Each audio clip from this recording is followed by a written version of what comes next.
বাবা মায়ের যারা একমাত্র মেয়ে হয় না, তারা সত্যিই খুব লাকি হয়।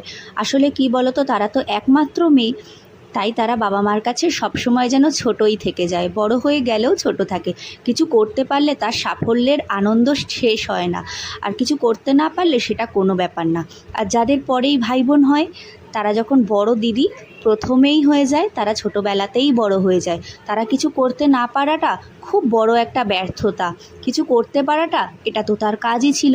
তো যাই হোক, চলো আজকে দুপুরবেলার মেনুটা তোমাদের শেয়ার করি। আজ রবিবার, আজকে হয়েছিল উচ্ছে আলু ভাতে, পটল ভাজা, আর ছিল বাটা মাছের সর্ষে বাটা দিয়ে ঝাল, আর ছিল বাটার চিকেন, আর সঙ্গে তো স্যালাড ছিলই। তোমাদের বাড়িতে দুপুরে কী কী রান্না হলো, আর আমার প্রথমের কথাগুলো তোমার কেমন লাগলো অতি অবশ্যই তোমরা কমেন্টে জানিও, আর তোমাদের কি মতামত সেটাও জানিও। আর কারা আমার মতন বড় দিদি হয়ে গেছো ছোটোবেলায়, সেটাও কিন্তু জানাতে ভুলো না। ভিডিওটা যদি ভালো লাগে লাইক করে দিও, শেয়ার করে দিও, আর কমেন্ট করো। টাটা।